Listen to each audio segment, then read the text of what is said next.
Morning students, welcome to my YouTube channel इस्तेमाल by Sandeep Sharma.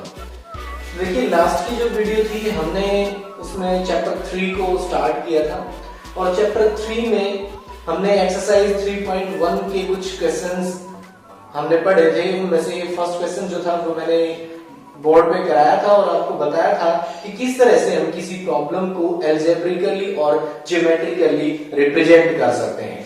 तो आज हम एक्सरसाइज 3.2 के बारे में पढ़ेंगे और किसी पेयर ऑफ इक्वेशंस को सॉल्व करने के लिए हम ग्राफिकल मेथड को आज सीखेंगे। तो देखिए, हमारे थर्ड चैप्टर का नेम है pair of linear equations in two variables. देखिए, ये हमारे चैप्टर का नेम है और हमने इसका बेसिक पिछली वीडियो में कवर किया था। अगर आप वो वीडियो देखना चाहते हैं तो आई बटन को आप क्लिक करके उस वीडियो को भी बड़े आराम से कवर कर सकते हैं। तो देखिए, यहां पे हमें एक पेयर ऑफ इक्वेशंस मिलेगा, पेयर ऑफ लीनियर इक्वेशंस मिलेगा। मैं एग्जांपल लेता हूं a1x plus b1y plus c1 equal to 0, a2x plus b2y plus c2 equal to 0। मैं सपोज कर लेता हूं कि ये दो पेयर ऑफ लीनियर इक्वेशंस हम लेके स्टार्ट करते हैं। तो a1x b1y c1 ये जो है linear equation of pair of linear equation को रिप्रेजेंट करता है जिसके अंदर टू वेरिएबल्स हैं x and y। a1 b1 c1 यहां पे कांस्टेंट रहेंगे। अगर मैं इसका एक रियल एग्जांपल लेके दिखाऊं आपको तो 2x प्लस 3y प्लस 4 आप सपोज कर सकते हो फर्स्ट इक्वेशन में और 2x minus 3y plus 5 equal to 0। ये आप सेकंड इक्वेशन ले सकते हो। तो यानी कि इस टाइप का पेयर ऑफ लीनियर इक्वेशन हमें दिया गया मिलेगा। लेकिन मैं कुछ बेसिक बात करूंगा कि किसी पेयर ऑफ इक्वेशन के सॉल्यूशन होंगे या नहीं, हम उसका सॉल्यूशन निकाल पाएंगे या नहीं, उसके लिए कुछ कंडीशंस है, वो कंडीशन आपको बतानी है। तो इसलिए मैं इनको स्टैंडर्ड फॉर्म में लेके करता हूं और फिर एक एग्जांपल के थ्रू हम उन कंडीशंस को अप्लाई करना सीखेंगे सॉल्यूशन फाइंड आउट करने के लिए। हम यहां से पता करेंगे कि ये जो दिया गया पेयर ऑफ लीनियर इक्वेशन है इसका कोई सॉल्यूशन है या नहीं है। तो देखिए, इस तरह से जब कोई भी इक्वेशन दी गई होगी तो हम बड़ी आसानी से a1 b1 c1 और a2 b2 c2 की वैल्यूज निकाल सकते हैं। और एक बार जब हमें a1 b1 c1 और a2 b2 c2 की वैल्यूज पता चल जाएंगी तब हमें क्या फाइंड आउट करना है, a1 अपॉन a2 की वैल्यू फाइंड आउट करनी है, b1 अपॉन b2 की वैल्यू और इसी तरह c1 अपॉन c2 की वैल्यू, तीनों वैल्यूज आपको निकाल लेनी है। तो देखिए क्या कंडीशन बन सकता है। मैं यहां पे फर्स्ट कंडीशन लिखता हूं, if a1 by a2 is not equal to b1 by b2। देखिए कंडीशन क्या बन सकती है a1 by a2 और b1 by b2 पे, या तो ये दोनों इक्वल नहीं होंगे या फिर ये दोनों इक्वल होंगे। अगर इक्वल नहीं है तो क्या रहेगा वो मैं यहां पे बता दूंगा। अगर इक्वल होंगे तब हम क्या करेंगे। तो मान लीजिए firstly a1 by a2 is not equal to b1 by b2, तो यहां से हमें पता चलेगा ये जो पेयर ऑफ इक्वेशन दिया गया है इसका एक यूनिक सॉल्यूशन है।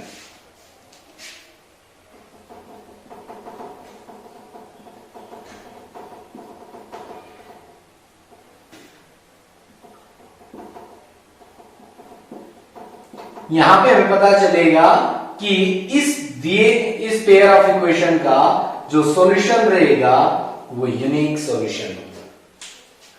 ये बात हमें पता चली सॉल्यूशन के बारे में। यूनिक सॉल्यूशन का मतलब रहेगा कि जब हम इन दोनों इक्वेशंस को सॉल्व करेंगे तो एक x की वैल्यू निकलेगी और एक ही y की वैल्यू निकलेगी, यानी कि एक x और y की वैल्यूज को ज्वाइंट जो रहेगी वो एक सॉल्यूशन कहलाएगा इस पेयर ऑफ इक्वेशंस का।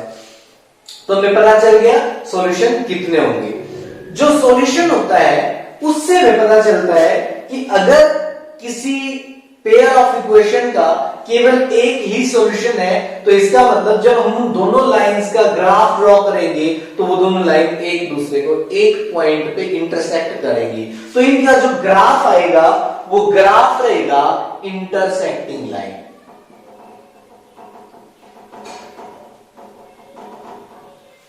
तो दो बातें हमें पता चलेगी, वो किससे चली है, a1 by a2 not equal to b1 by b2 अगर आता है तो पहली बात तो हमें ये पता चलेगी कि उस पेयर ऑफ इक्वेशन का जो सॉल्यूशन है वो यूनिक सॉल्यूशन है, यानी कि केवल एक ही सॉल्यूशन है। तो इसका मतलब ये है कि उसका जो ग्राफ आएगा दोनों लाइंस का वो दोनों एक पॉइंट पे इंटरसेक्ट करने वाली लाइंस होंगी। और इसी से यूनिक सॉल्यूशन से ही जिसका कोई भी एक सॉल्यूशन होगा, ऐसा पेयर ऑफ इक्वेशंस जो होगा उसको हम बोलते हैं कंसिस्टेंट पेयर ऑफ इक्वेशन। यानी कि ये पेयर ऑफ इक्वेशंस कंसिस्टेंट है। कंसिस्टेंट का हिंदी मीनिंग होता है संगत, यानी कि ये करेक्ट है, ये पेयर ऑफ इक्वेशन जो लिखा हुआ है ये सही है, इसका कोई ना कोई सॉल्यूशन निकलेगा। सॉल्यूशन निकलना ही उसकी कंसिस्टेंसी कहलाता है। तो देखिए, एक कंडीशन चेक करने से हमें तीन बातें पता चल रही हैं और उन तीनों में सबसे पहली बात पता चलेगी सॉल्यूशन के बारे में, और सॉल्यूशन बताएगा कि लाइन कैसी आएगी, और सॉल्यूशन ही बताएगा कि वो कंसिस्टेंट है या फिर इनकंसिस्टेंट है। तो सेकंड कंडीशन हम करते हैं, भाई a1 by a2 हमने चेक किया b1 by b2 के साथ, और सपोज किया कि वो दोनों इक्वल मिले। नॉट इक्वल के लिए तो हम कर चुके हैं, अगर ये दोनों इक्वल मिलते हैं तो अब हम c1 by c2 को भी चेक करेंगे। अब c1 by c2 यहां पे इक्वल भी हो सकता है और नहीं भी हो सकता है। तो पहला तो हम सपोज कर लेते हैं, मान लीजिए वो b1 by b2 इसके इक्वल मिल जाता है, यानी कि ये तीनों इक्वल मिल जाते हैं। तो यहां से हमें पता चलेगा कि जो पेयर ऑफ इक्वेशंस है उसके इनफाइनाइटली मैनी सॉल्यूशन है, यानी कि जो पेयर ऑफ इक्वेशंस रहेगा हैज इनफाइनाइटली मैनी सॉल्यूशंस। पहली बात तो हमें पता चलेगी सॉल्यूशन के बारे में। दूसरी बात पता चलेगी लाइन के बारे में। जो लाइन आएगी वो कोइंसिडेंट लाइन होगी। कोइंसिडेंट लाइन कौन सी होती है? ऐसी लाइन जो एक दूसरे के ऊपर प्रेजेंट होती है। अगर इसकी बात करें इंटरसेक्टिंग लाइन ऐसी होंगी, एक इस टाइप से, एक ये लाइन है तो दूसरी ये इनका सॉल्यूशन पॉइंट हो जाएगा और ये यूनिक सॉल्यूशन होगा।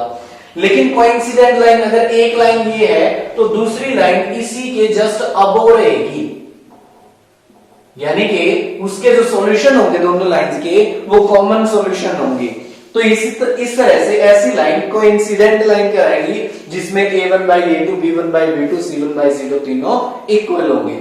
देखिए, पहली बात सॉल्यूशन के बारे में पता चली, दूसरी ग्राफ के बारे में पता चली कि उन लाइंस का ग्राफ क्या होगा, कैसा रहेगा, कैसी लाइंस रहेंगी, और तीसरी कंसिस्टेंट। हमने बोला है कि जिन दो इक्वेशंस का कोई ना कोई सॉल्यूशन होगा वो कंसिस्टेंट होगी। यहां पे कि एक सॉल्यूशन निकलता है, यूनिक सॉल्यूशन है तो कंसिस्टेंट है। यहां पे इनफाइनाइटली मैनी बहुत सारे सॉल्यूशन है तो इसलिए ये भी कंसिस्टेंट है। तो थर्ड कंडीशन की बात करते हैं हम। भाई क्या पता ये नॉट इक्वल हो जाए, a1 by a2 इक्वल मिले b1 by b2 के, but this is not equal to c1 by c2। तो यहां से पहली बात तो पता चलेगी सॉल्यूशन के बारे में। ऐसी जो इक्वेशन होंगी उनका कोई सॉल्यूशन नहीं होगा। उसके बाद जो लाइंस आएंगी जिनका कोई सॉल्यूशन नहीं है, देखिए इंटरसेक्टिंग लाइन एक सॉल्यूशन है, यूनिक सॉल्यूशन है तो एक पॉइंट पे इंटरसेक्ट करेगी। इनफाइनाइटली मैनी सॉल्यूशन है तो बहुत सारे पॉइंट्स पे एक दूसरे को मिलेंगी, इनफाइनाइटली मैनी पॉइंट्स पे एक दूसरे को टच करेंगी। और जिसका कोई सॉल्यूशन ही नहीं है वो एक दूसरे को मिलेंगी ही नहीं, यानी कि वो पैरेलल लाइन होगी, यानी कि इनका जो ग्राफ रहेगा वो पैरेलल लाइन आएगा। इस तरह से पैरेलल लाइंस रहेगी। और इस केस में हम बोलेंगे कि this pair of linear equation is inconsistent.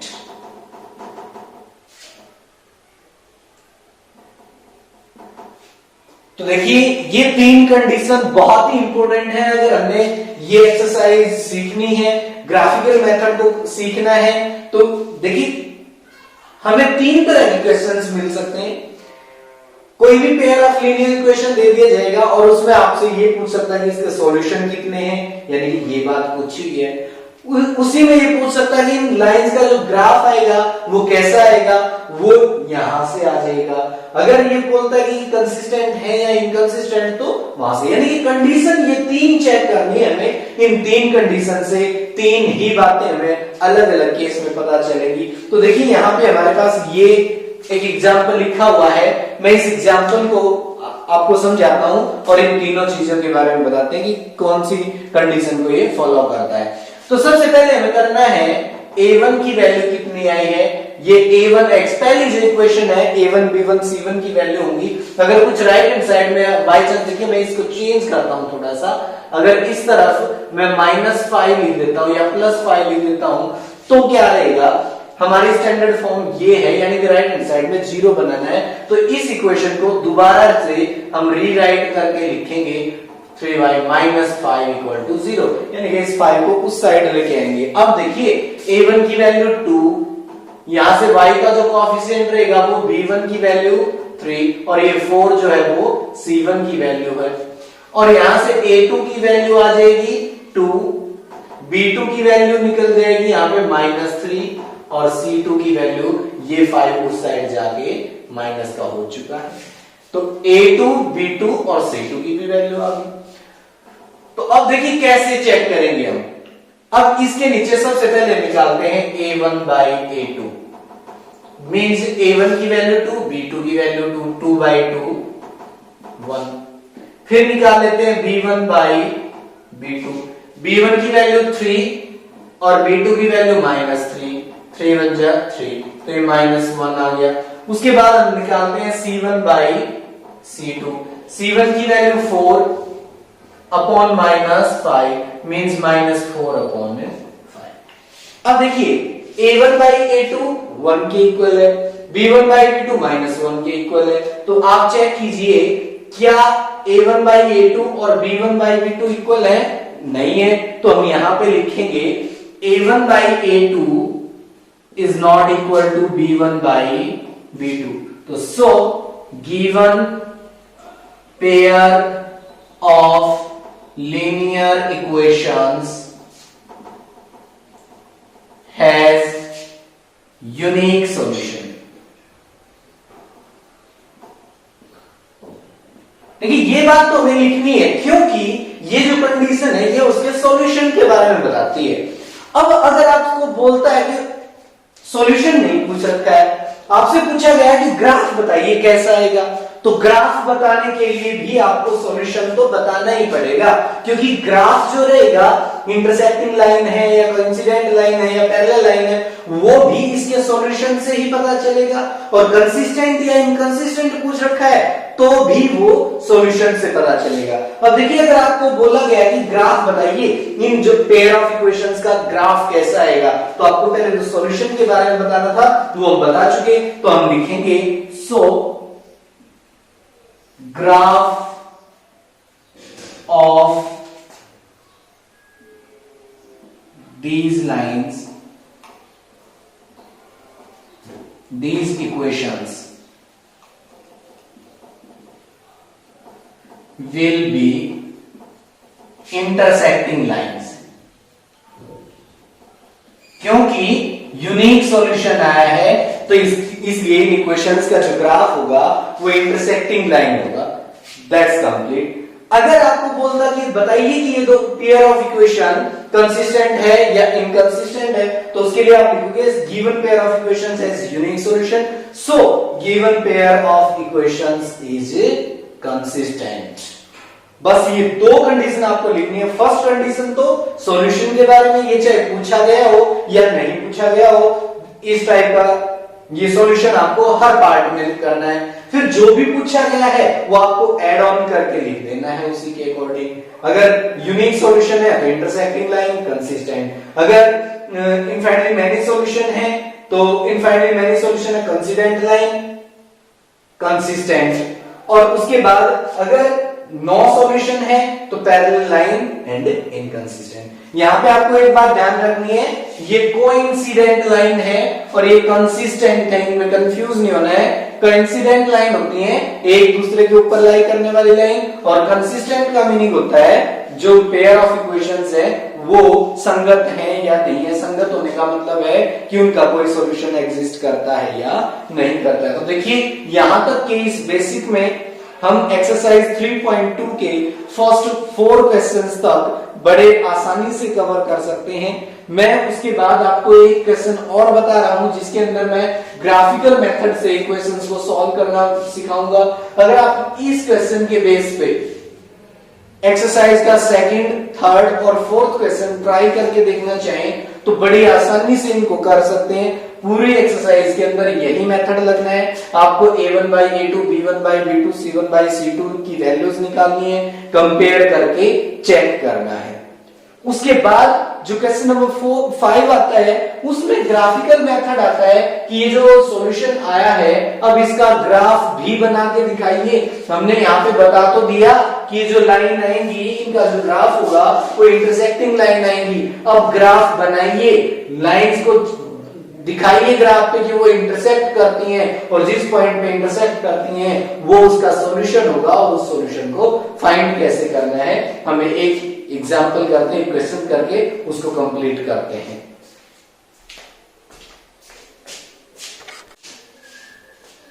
देखिए एक्सरसाइज 3.2 से क्वेश्चन नंबर 5 की स्टेटमेंट यहां पे लिखी है, half the parameter of a rectangular garden whose length is 4 meter more than its width. यानी कि एक रेक्टेंगुलर गार्डन है, उसके पैरामीटर का हाफ इज 36 मीटर है, और बीच में यहां पे बता दिया रेक्टेंगुलर गार्डन के बारे में कि whose length is 4 meter more than its width। उसकी लेंथ जो है वो उसकी width से 4 मीटर है।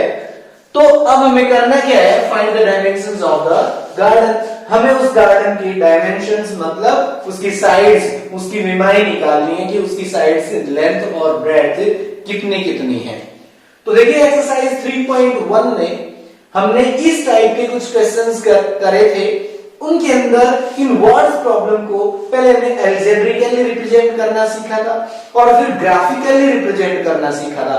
यानी कि इस क्वेश्चन में हमें सेम टू सेम वही प्रोसीजर फॉलो करना है जो हम 3.1 में कर चुके हैं। तो देखिए हम स्टार्ट करते हैं। यहां पे हमें उसकी साइड्स निकालनी है गार्डन की, लेंथ और ब्रेड्थ। तो हम 2 वेरिएबल्स लेके चल रहे हैं, तो उन 2 वेरिएबल्स को सपोज कर लेते हैं। तो सॉल्यूशन स्टार्ट करते हैं। Let length of rectangular garden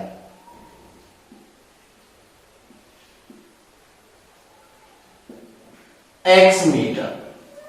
उसके बाद हम सपोज कर लेते हैं लेट width of rectangular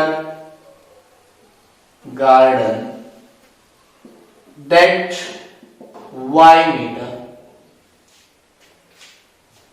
अब देखिए दो बातें यहां पे बताई गई हैं कि लेंथ जो है वो विड्थ से 4 मीटर मोर है, और दूसरी बात ये बताई कि इसके पैरामीटर का हाफ जो है वो 36 मीटर है। तो हम दोनों कंडीशन अलग अलग से यूज करते हैं। फर्स्ट हम करते हैं length is 4 meter more than its width according to question.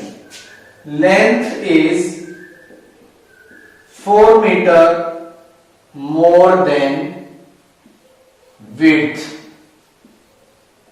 Means length क्या है x, ये x 4 meter more than width and width is y means y plus 4 width से 4 मीटर ग्रेटर है हमारी लेंथ को। तो इस y को इस साइड लेके आ सकते हैं हम, x minus y equal to 4। ये आप इक्वेशन नंबर फर्स्ट सपोज कर सकते हो। ये हमारी फर्स्ट कंडीशन से आ गया है, लेंथ के ऊपर जो कंडीशन थी। उसके बाद सेकंड है half the parameter is 36 meter. उसके बाद है again half the perimeter is 36 meter. Parameter का हाफ। अब देखिए रेक्टेंगुलर गार्डन है तो पैरामीटर निकालने का फॉर्मूला होता है 2 into length plus breath, 2 into L plus B. Length x है, ब्रेथ वाई है, और ये इक्वल है, नहीं ये तो पैरामीटर है और इस पैरामीटर का हाफ इक्वल है 36। पैरामीटर है 2 इंटू लेंथ प्लस ब्रेथ और उसका हाफ मींस 2 से डिवाइड कर लेना है और वो 36 है, तो यहां 2 से ये 2 कैंसिल, तो x प्लस वाई इक्वल आ गया 36। ये हमारी सेकेंड इक्वेशन। देखिए हमने ये जो प्रॉब्लम दी गई थी हमने उसको एल्जेब्रिकली रिप्रेजेंट कर लिया है, लेकिन अब इसको ग्राफिकली जियोमेट्रिकली रिप्रेजेंट करना बाकी है। हमने 3.1 एक्सरसाइज में सीखा था। मैं आपको फिर बोल रहा हूं कि अगर आपको 3.1 एक्सरसाइज या फिर इस चैप्टर का बेसिक कवर करना है तो आई बटन पे क्लिक करके आप वीडियो को देख सकते हैं। तो अब हम इसको एल्जेब्रिकली ग्राफिकली रिप्रेजेंट करने के लिए बारी बारी से एक इक्वेशन लेके उसके दो सॉल्यूशंस को फाइंड आउट करते हैं। तो 4x minus y equal to 4। आप अपनी मर्जी से x की जगह कुछ भी वैल्यू रखिए और y की वैल्यू निकाल लीजिए, और उसी तरह से फिर y की जगह या फिर x की ही जगह कोई और वैल्यू रखिए और फिर x की वैल्यू निकाल लीजिए। तो मैंने वहां पे आपको थोड़ा सा लेंथी बताया था, ये कैलकुलेशन थोड़ी इजी है तो मैं एक टेबल की फॉर्म में इसको लिख देता हूं। इसके जो सॉल्यूशन है मैं ओरली लिखूंगा इनको। अगर आपको प्रॉब्लम आती है इन क्वेश्चंस को, इन सॉल्यूशंस को फाइंड करने में, तो आप वही प्रोसीजर फॉलो कर सकते हैं। Put x equal to 0, x की जगह 0 पुट करेंगे, y की वैल्यू फाइंड आउट कर देंगे, फिर x की जगह कुछ और रखेंगे, वो उससे कोई प्रॉब्लम नहीं है। मेरे पास जगह थोड़ी कम है तो इसलिए मैं शॉर्ट फॉर्म में ये टेबल का यूज कर लेता हूं। तो देखिए मैं यहाँ पे 3 सॉल्यूशन इसके निकाल देता हूं। पुट करो x की जगह, पुट x इक्वल टू 0। अगर आप x की जगह 0 पुट करेंगे तो x तो डिमिनिश हो जाएगा, एलिमिनेट हो जाएगा यहां से। यहां माइनस वाई इक्वल टू 4 आ जाएगा। ये माइनस आप -1 से मल्टीप्लाई करके उस तरफ लिखा जा सकता है, यानी कि y की वैल्यू -4 आ जाएगी। ये काम आप रफ पे भी कर सकते हैं, रफ वर्क। अब की बार आप y की जगह 0 रख सकते हैं। जब x की जगह 0 पुट किया तो y की वैल्यू -4 आई। अब की बार y की जगह 0 रखेंगे तो x की वैल्यू, y की जगह 0 रखा, y हट जाएगा तो x की वैल्यू 4 आ जाएगी। तो इस तरह से हमारे पास 2 सॉल्यूशन आ गए। एक बात और याद रखनी है कि अगर हमने x की जगह बाय चांस 2 पुट किया और y की वैल्यू भी 2 आ गई, तो इसका मतलब ये नहीं है कि अब की बार y की जगह 2 पुट करेंगे, क्योंकि वो दोनों सेम वैल्यू दे रहे हैं। हमें अलग अलग सॉल्यूशन निकालना है। तो यहाँ पे x की वैल्यू 0, यहाँ पे y की वैल्यू -4। यहाँ पे x की वैल्यू 0 से अलग होगी, यहाँ पे y की वैल्यू -4 से अलग 0 होगी। अलग अलग सॉल्यूशन निकालने हैं। अब आपकी मर्जी है, कोई और सॉल्यूशन निकालना चाहो तो निकाल सकते हो, नहीं तो कोई जरूरी भी नहीं है, क्योंकि यहाँ पे ग्राफ जब आप बनाओगे तो 0 और -4 को आराम से 0, 4 और -4 को आराम से आप ग्राफ पे बना सकते हैं। तो इसलिए स्केल कुछ ज्यादा मुश्किल नहीं है, तो इतना भी रख सकते हैं। तो उसके बाद दूसरी जो इक्वेशन है 4x plus y equal to 36। आप फिर से एक टेबल बना सकते हैं। यहां पे x y, बारी बारी से x की वैल्यू आप ले सकते हैं। अगर आप x की जगह 0 रखते हैं तो y इक्वल टू 36, y की वैल्यू 36 आएगी। एक सॉल्यूशन आया x equal to 0, y equal to 36। दूसरे सॉल्यूशन के लिए आप एक y की जगह 0 पुट कर सकते हैं तो x की वैल्यू 36 आ जाएगी। तो ये दूसरा सॉल्यूशन आ गया, दोनों में x और y की वैल्यू डिफरेंट है, तो ये पॉसिबल सॉल्यूशन आप ले सकते हैं। लेकिन यहाँ पे 36 और 4 में काफी ज्यादा गैप दिखाई दे रहा है। हो सकता है आप इन पॉइंट्स को ग्राफ पेपर पे रिप्रेजेंट करने में थोड़ा सा डिफिकल्टी फील करें, तो आप दूसरे और सॉल्यूशन भी बना सकते हैं। तो देखिए 4 के ही कोई और ऐसे मल्टीपल रख लीजिए इसके अंदर जिनको आप ग्राफ पेपर पे आसानी से ड्रॉ कर सकें। अगर आप x की जगह 12 पुट करते हैं, x की जगह 12 पुट करोगे तो ये 12 उधर जाके माइनस हो जाएगा 36 में से, तो यहां पे 24 आएगा।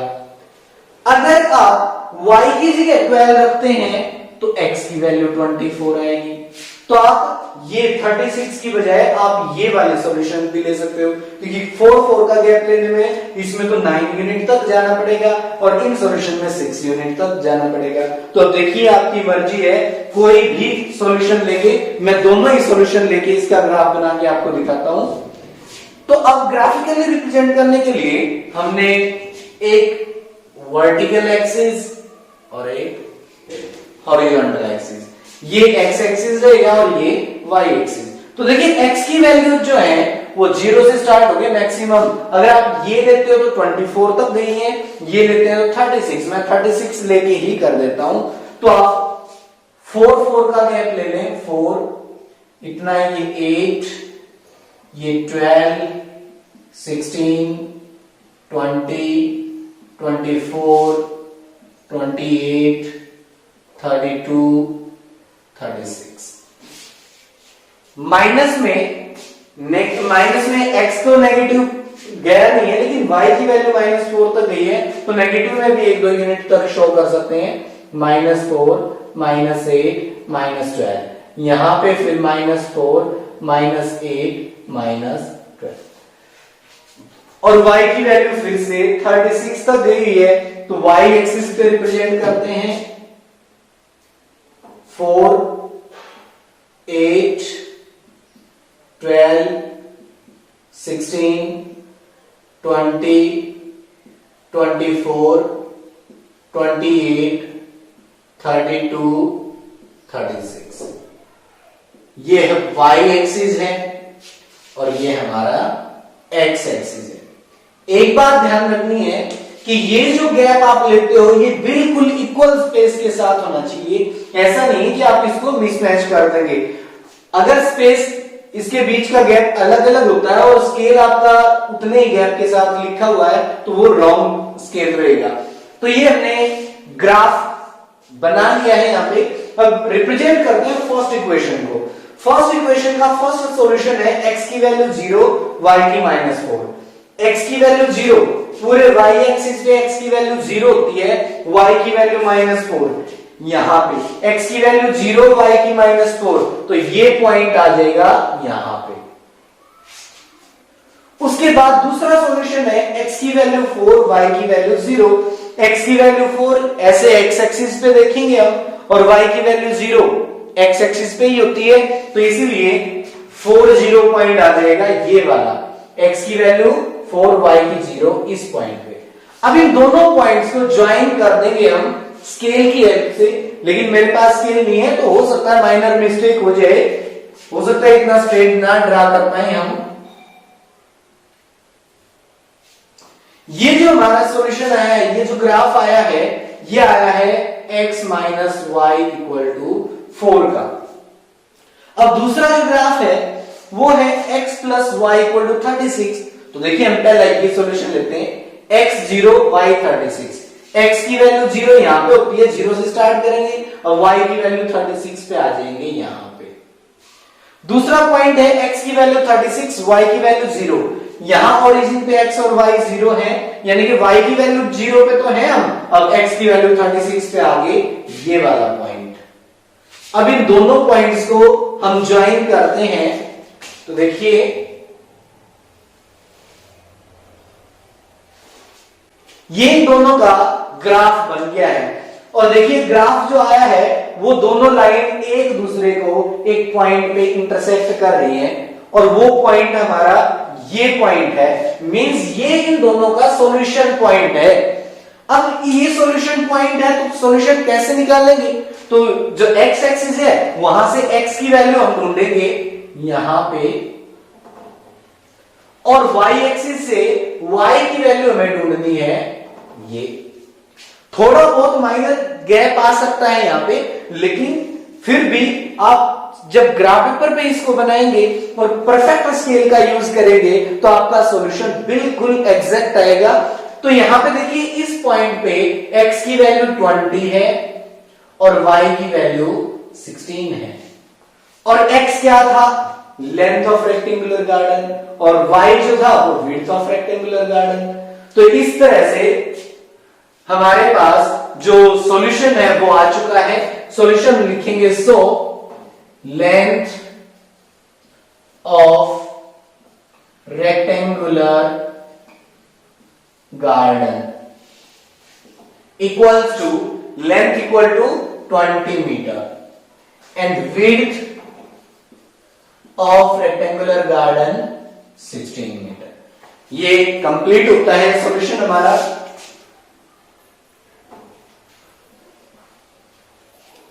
तो देखिए बहुत ही सिंपल है। आपकी साइड से अगर आपको कोई वर्ड प्रॉब्लम दी गई है तो आप उसको पहले एल्जेब्रिकल रिप्रेजेंट कीजिए, ग्राफिकल रिप्रेजेंटेशन कीजिए उसका।